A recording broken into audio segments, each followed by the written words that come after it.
Bonjour à toutes et à tous. Alors, la question qu'on se pose aujourd'hui est à la fois simple et vertigineuse. Comment est-ce qu'une société peut se reconstruire après l'horreur absolue, après un génocide, une guerre civile? C'est vraiment le cœur de notre révision sur l'axe 2, Histoire, mémoire et justice. On va explorer ensemble les chemins, souvent très compliqués, de la justice à travers deux cas qui ont marqué l'histoire récente. Notre parcours va donc suivre deux grandes étapes. D'abord, on part au Rwanda pour voir comment on juge un génocide. Ensuite, on se penchera sur le cas de l'ex-Yougoslavie et la mise en place d'une justice internationale. Le fil rouge, c'est de comprendre quel rôle la justice peut jouer pour tenter de refermer les cicatrices de l'histoire. Allez, on commence tout de suite avec notre première étude de cas, le Rwanda. En 1994, ce pays a été le théâtre d'un des pires massacres du XXe siècle, le génocide perpétré contre les Tutsis. Et ça a posé un défi, mais un défi absolument immense à la justice, que ce soit au niveau local ou international. Regardez bien cette image, elle fait froid dans le dos, elle nous met une claque en fait. On est confronté directement à l'horreur bien sûr, mais surtout à ce sentiment d'abandon total. Le dialogue est terrible, est-ce que le monde se souvient? Et la réponse? Qui? Ceux qui nous avaient déjà oubliés pendant que ça se passait. Ça nous plonge direct au cœur du problème, la mémoire. Et surtout, la faillite de la communauté internationale à ce moment-là. Et cette chronologie, elle montre bien la vitesse effroyable à laquelle tout s'est déroulé. C'était une véritable machine à tuer. En seulement 100 jours, entre avril et juillet 1994, près d'1 million de personnes ont été massacrées. Et pendant ce temps, comme on le voit bien ici, la réaction internationale a été dramatiquement faible, voire inexistante au début. Pour comprendre d'où vient cette haine, il faut faire un petit retour en arrière, à l'époque coloniale. Les colons belges ont en fait figé des catégories sociales Hutus et Tutsis qui étaient bien plus souples avant. Ils ont créé une opposition, une hiérarchie entre les Hutus, majoritaires et agriculteurs, et les Tutsis, minoritaires et éleveurs. C'est cette division, devenue ethnique, qui a servi de terreau, de poison, à la propagande génocidaire. Alors, face à un crime d'une telle ampleur, avec des centaines de milliers de tueurs, comment on fait?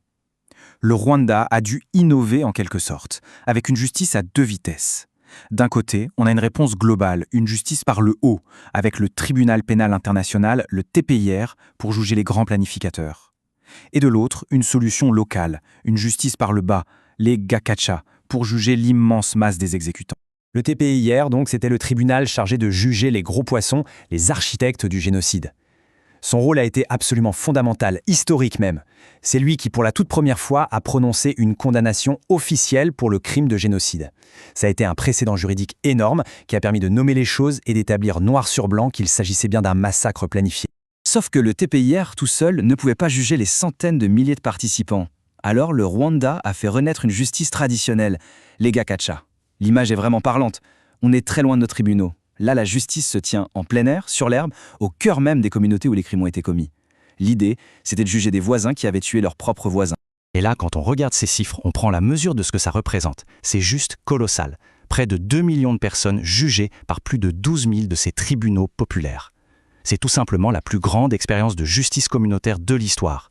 On voit bien qu'il y avait de tout, du pillage jusqu'au meurtre et aux tortures.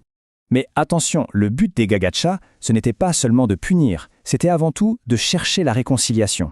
Ce témoignage d'un survivant est poignant. Il résume tout. Le fait de parler aux tueurs et de les écouter m'a aidé dans mon processus d'apaisement. Le cœur du système, c'était ça. L'aveu, le dialogue et parfois le pardon, pour essayer de retisser les liens dans la société. Donc pour conclure sur le Rwanda, on voit que le bilan de cette justice est nuancé. D'un côté, les Gakacha ont été une solution pragmatique et incroyable pour juger un nombre immense de personnes et entamer un processus de vérité. Mais d'un autre côté, ce système a aussi été très critiqué, notamment sur l'absence de droits pour les accusés, ce qui pose la question d'une possible justice des vainqueurs. Bon, on change de décor et on change de méthode. Après cette justice qui venait d'en bas avec les Gakaka, on va maintenant s'intéresser à un autre modèle, celui d'une justice entièrement internationale mise en place pour juger les crimes terribles commis pendant les guerres en ex-Yougoslavie dans les années 90. Cette photo, elle est prise au mémorial de Srebrenica en Bosnie. Elle symbolise un véritable traumatisme, le retour de la guerre et des crimes de masse sur le sol européen, à peine 50 ans après la fin de la Seconde Guerre mondiale. Le massacre de plus de 8000 hommes et garçons musulmans en quelques jours, en juillet 1995, a provoqué une onde de choc et a obligé la communauté internationale à agir. Cette frise, elle nous résume une décennie de conflits extrêmement violents qui ont suivi l'éclatement de la Yougoslavie. C'est un enchaînement de guerres en Slovénie, en Croatie et surtout en Bosnie, puis au Kosovo, toutes marquées par une montée en puissance des nationalismes et des crimes qu'on a appelés le nettoyage ethnique.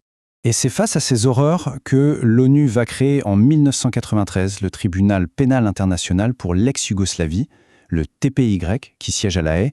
C'est une grande première depuis le procès de Nuremberg. Et ce qui est très important, c'est qu'il est créé pendant la guerre, pas une fois celle-ci terminée. Le principe est clair. On ne juge pas un peuple, on juge des individus pour leurs actes. C'est la responsabilité pénale individuelle. En plus de 20 ans de travail, le TPU y aura mis en accusation 161 personnes de tous les camps du conflit. Alors, 161, ça peut sembler peu par rapport au nombre de victimes, c'est vrai. Mais en réalité, c'est une étape décisive dans la lutte contre l'impunité au plus haut niveau. Et ce qui est crucial, c'est de voir qui a été jugé. Le tribunal a vraiment visé le sommet de la pyramide du pouvoir. Il a fait comparaître les principaux chefs politiques et militaires. On parle de Slobodan Milosevic, le président de la Serbie, de Radovan Karadzic et Ratko Mladic, le duo à la tête des Serbes de Bosnie. Le message envoyé était très fort. Même un chef d'État n'est pas au-dessus des lois. Finalement, l'héritage du TPY va bien au-delà de ses propres jugements. Avec le tribunal pour le Rwanda, il a servi de véritable laboratoire. C'est toute leur expérience qui a permis de construire les fondations d'une justice internationale permanente. La Cour pénale internationale, la CPI, créée en 2002, qui, elle, a une vocation universelle. Pour terminer, je trouve que cette phrase du président rwandais Paul Kagame « Nous ne voulons pas rester otages de notre histoire » résume parfaitement l'enjeu. Que ce soit au Rwanda ou en ex-Yougoslavie, l'objectif final de la justice, ce n'est pas seulement de punir, c'est de permettre à des sociétés brisées de regarder vers l'avenir. C'est la fin de cette présentation de révision.